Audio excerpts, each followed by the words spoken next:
Hi, and welcome to Watch It Played. My name is Rodney Smith, and in this video, we're going to learn the 1 to 4 player game Nature, designed by Dominic Crapuchettes and published by North Star Game Studio, who helped sponsor this video. The Earth is filled with a diversity of life, and each species is striving to survive and thrive. Here, you'll be guiding your species in their quest for survival around a watering hole other animals are also sharing and hunting from. So to win, you'll need to ensure your species gets their share of the food. In this video, I'll be teaching you everything you need to know to play the base game of Nature. But if you're looking for new ways to introduce more species, environments, and challenges, there are several expansions you can pick up separately to mix and match into future games, giving you several new ways to experience it and cater it to your playstyle. Some will introduce more predators, others will emphasize a more relaxed play style, while others will offer more challenging environments or introduce bluffing and various other surprises. As I mentioned, here we'll be focusing on the core game, which has everything you need to play. And this will make it very easy to jump into the other options if you pick them up as well.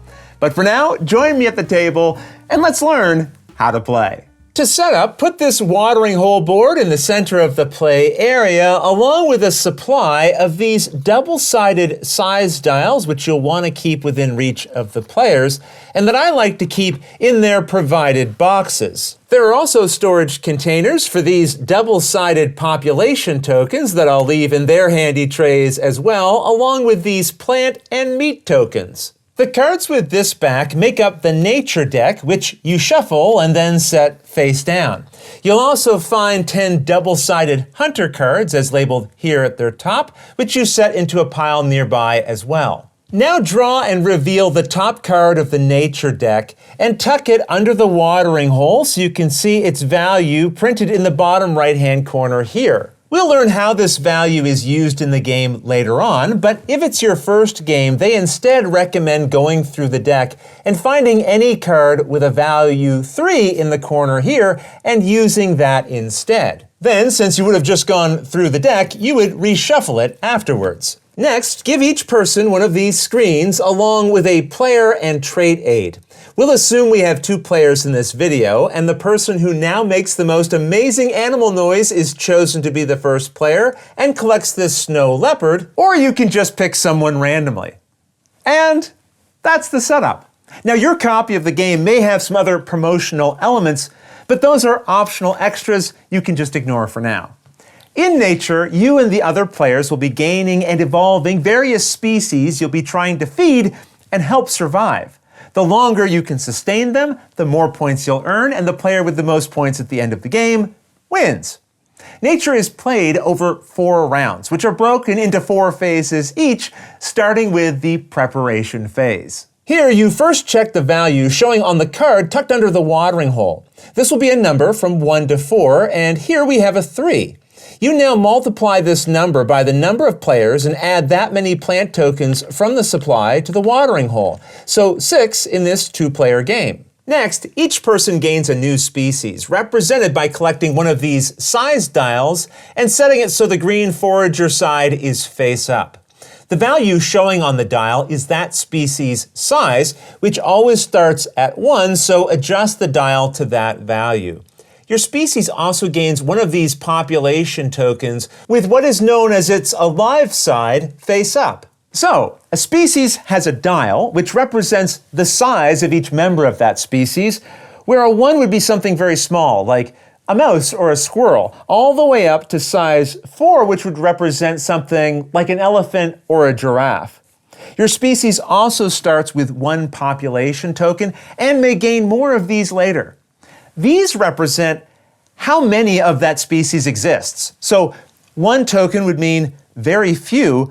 Well, if you had several population tokens, that means the population of that species is just growing and growing and growing. Once each player has their new species, they each draw 5 cards from the Nature deck, which they add to any cards they might have from a previous round. And there's no limit to how many cards you can have in your hand. So that covers the preparation phase, where plant tokens are added to the watering hole, each player gains a new species, and everyone draws 5 cards, which you'll find a reminder of here on your player aid. Next, we move to the adapting phase. Here, players take turns, starting with the first player and going clockwise around the table once. On your turn, you can take as many actions as you can or wish to with the cards in your hand, and each can be used to perform one of 3 different types of actions, and you can take actions in any order and repeat them as you like. So let's go through each type of action, starting with increasing your population. To do this, put any card from your hand face up into a shared discard pile, and then collect one of these population tokens from the supply, adding it to any one of your species with its alive side face up. And remember, there is no limit to how many of these tokens a species can have. Now, I should mention, during the first round, you'll only have 1 species. But remember, at the start of every new round, you'll gain a new species in the preparation phase. So during this video, I'll also share examples like you would see later in the game. For example, in this case, if I was discarding a card to increase population, I could pick either of these species to add the token to. And you'll want to ensure you put some space between each species so their tokens remain separate. And remember, you can repeat actions, so I could remove another card and add a population token here or here, and so on. Now, another option is to put a card from your hand into a shared discard pile in order to increase the size of one of your species by rotating its dial to the next highest number.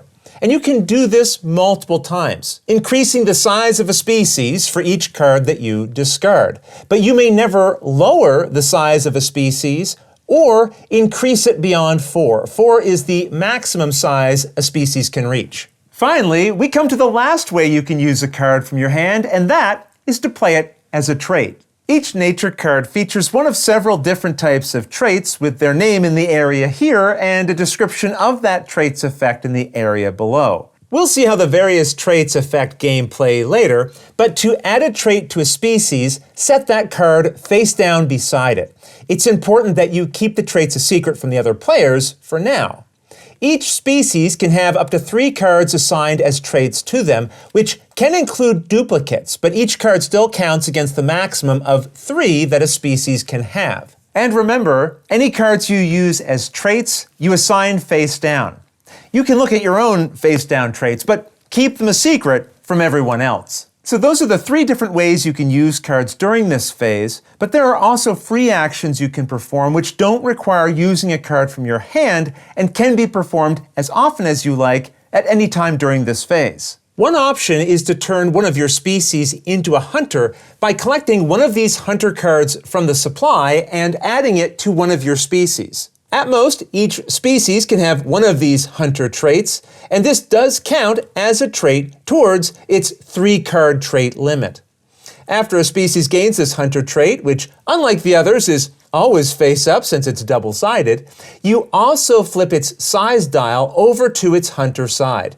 And we'll see how becoming a hunter affects gameplay later. Although there are only 10 hunter cards in the deck, those and all of the different types of tokens in the game are considered an unlimited resource. So just use a suitable replacement if you would run out of any of them while playing, which is not likely to happen. Also, if you would need to draw cards from the nature deck and it runs out, just reshuffle the discard pile into a new draw deck and continue drawing any cards you are owed. But with that understood, let's get back to learning about the free actions you can perform during this phase. Another option is to remove traits from a species by discarding it.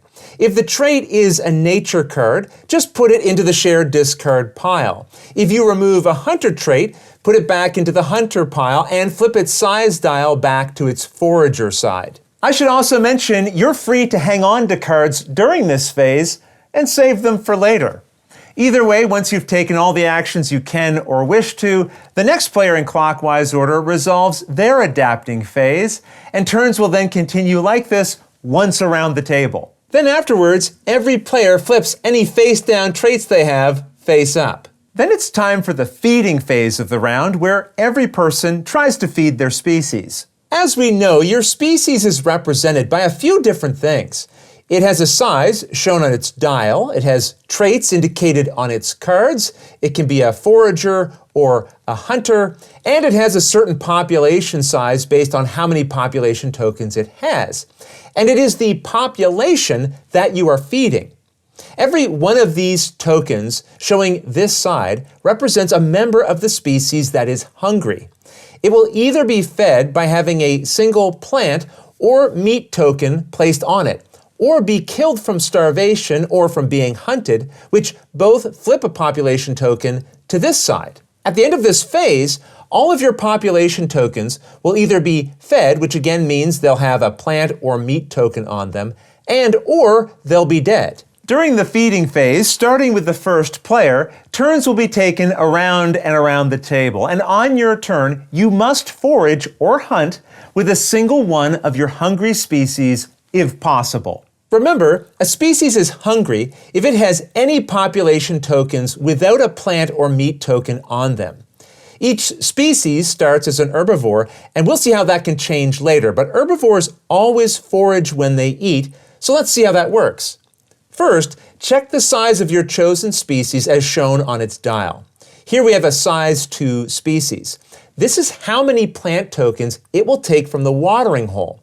But we add to this any extra tokens gained from its traits. For example, this species is clawed. This trait says that its species gains 2 extra plant tokens when it eats plant tokens. So when this forages, it takes a total of 4 plant tokens.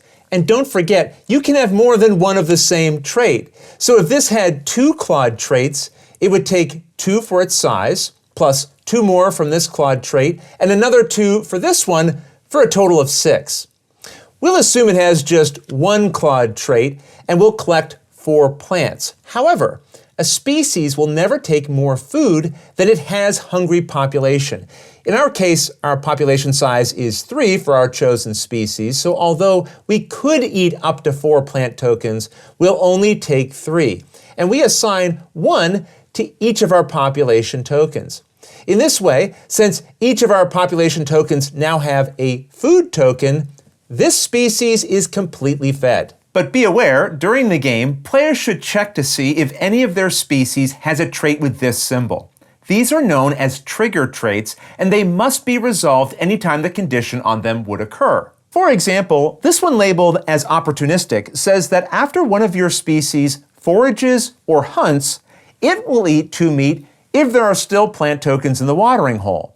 We'll see how hunting works in a moment, but if we assume we also had a species with this trigger, then if this one had just foraged and there were still plants in the watering hole, its effect of eating 2 meat would resolve now.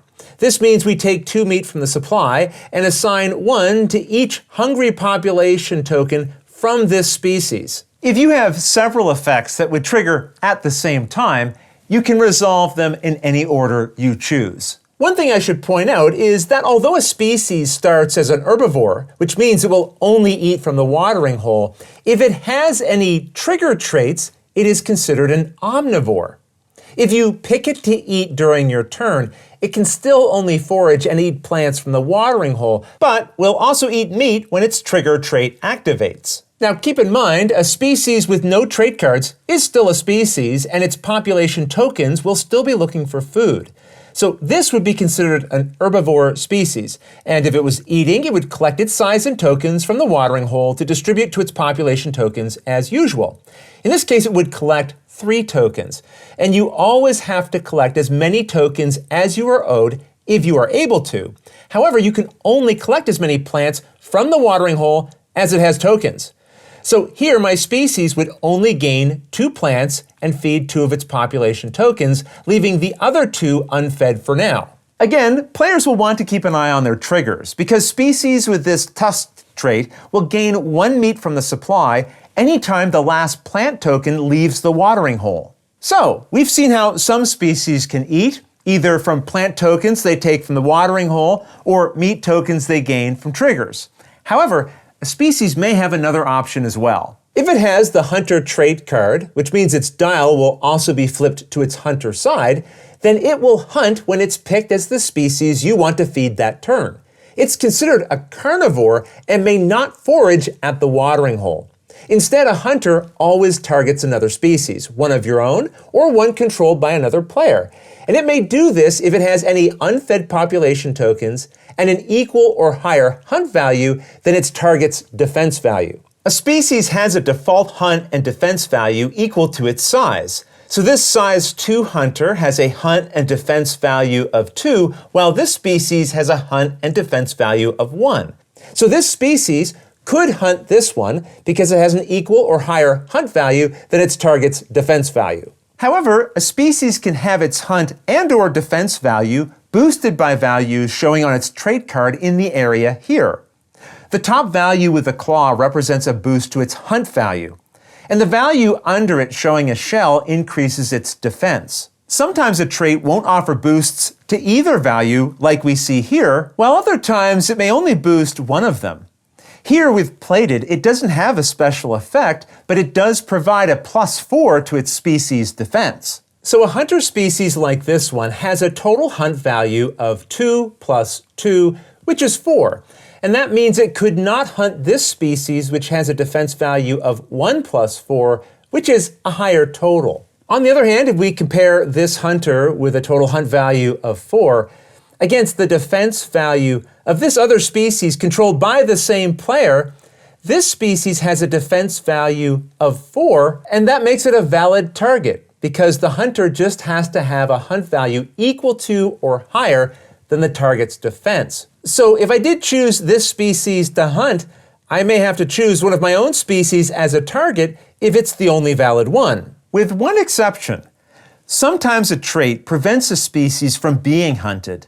This effect says a species with the fast trait may only be hunted by a species with as many fast traits as it has. So here, this species has a total hunt strength of 3, and this has a defense of only 2. But it could not be the target of a hunt because it has the fast trait.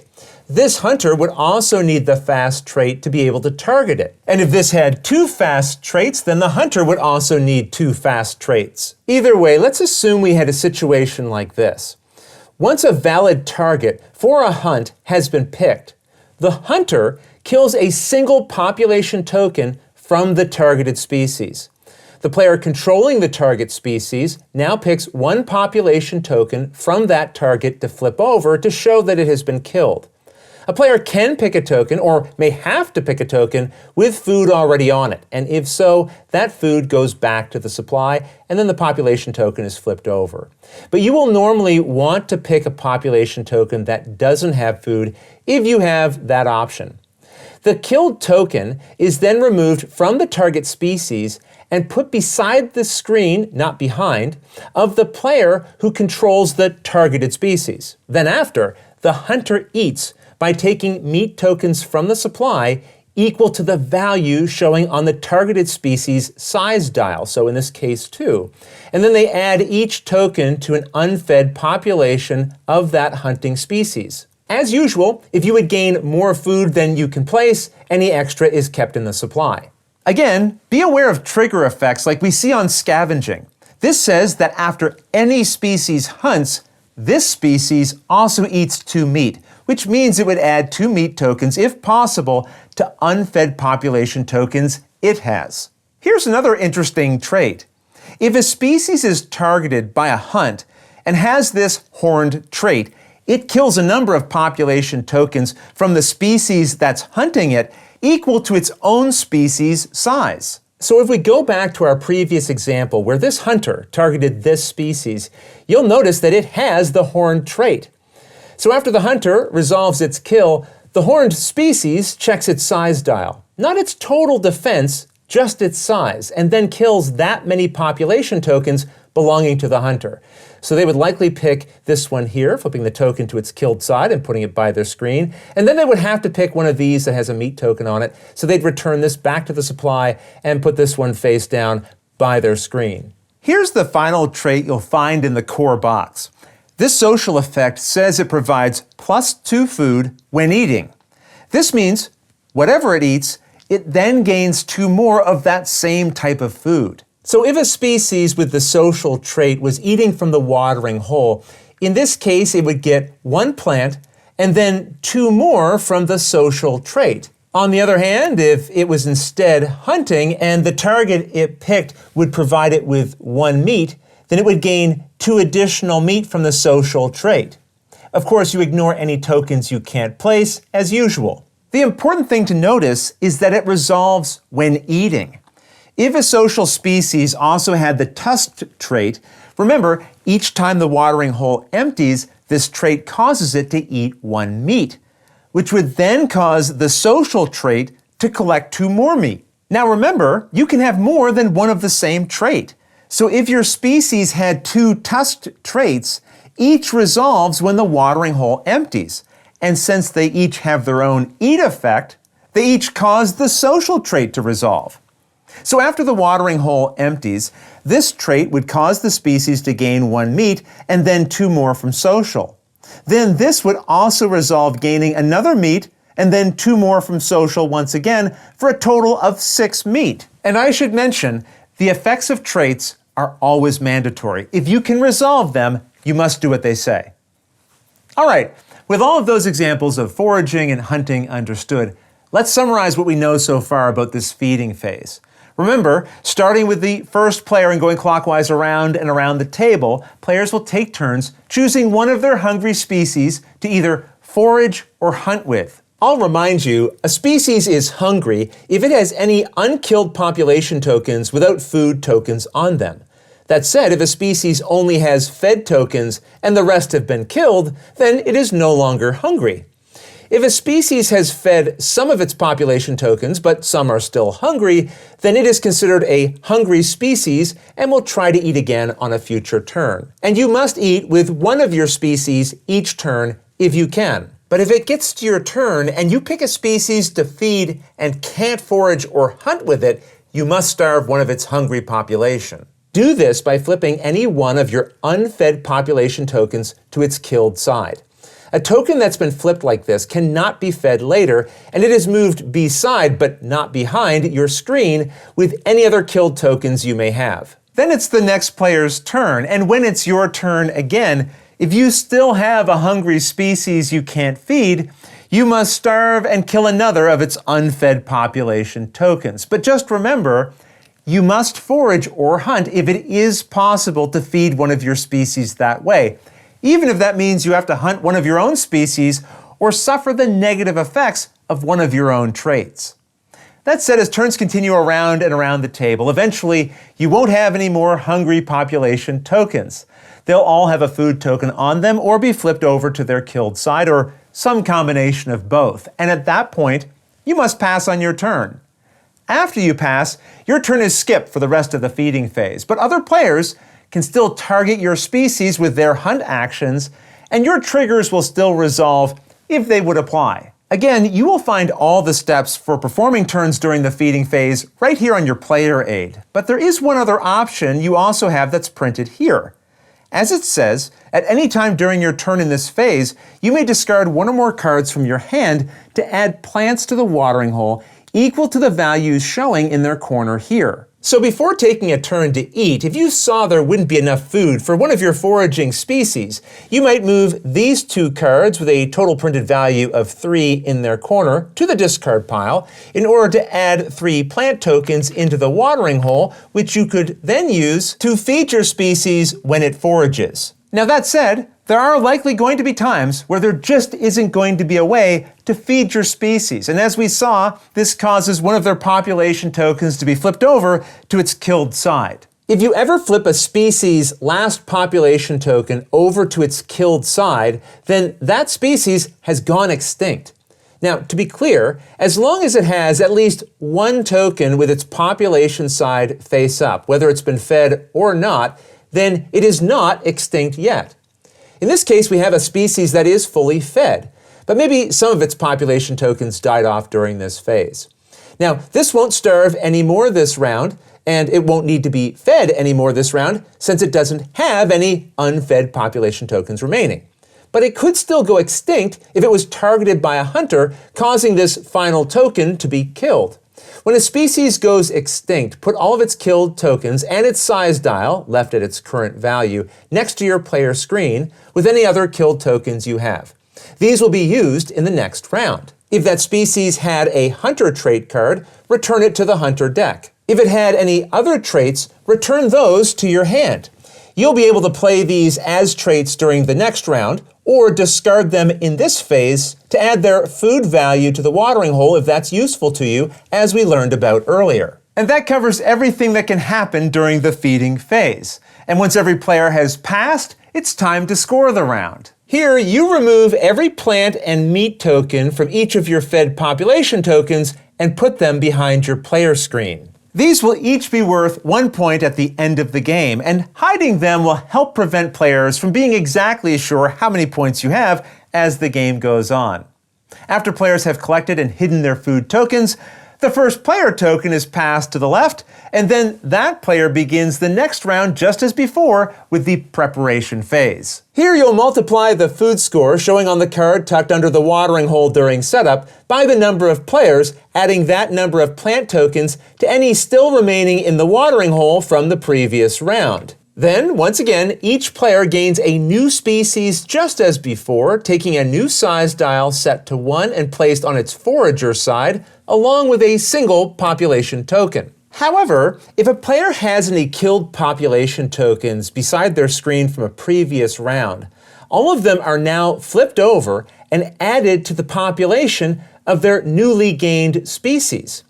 If you have one or more size dials beside your screen from species that went extinct last round, total their value and add it to the size of your new species. So with these two dials here, we'd add 3 to our new species, taking it from 1 all the way over to 4. Just know a species in the core box can never have a size greater than 4, so ignore any extra size you might have gained beyond that. The dials from the extinct species of the previous round are then returned to the supply. And just be aware, these tokens and size dials from previous species can only be added to your new species, not to any other species you may still have. Either way, you end the preparation phase as usual by drawing 5 cards and adding them to any you still have. Then you continue to the adapting phase. And rounds will continue like this until the end of the 4th round, where the game ends and you move to final scoring. Here you total all of the food tokens behind your player screen. Each of these are worth 1 point. And then you gain 2 extra points for each surviving species you still have in front of you. So in this case, I'd earn 6 extra points from my species. Now the player with the most points wins.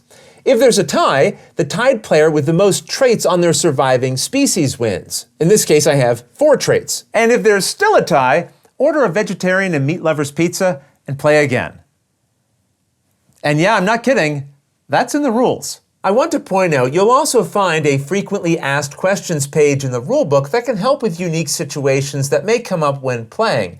And along with a trait card player reference, there's also a reference guide with extra tips on how the traits work and interact with each other. You'll also find information on the app version of the game in the rulebook, and there are components and rules for solo play, but those I'll leave for you to discover on your own. Otherwise, that's everything you need to know to play nature. But don't forget, there are a variety of other modules you can pick up separately, which can be mixed and matched and combined in various ways to provide new ways to play and experience the game.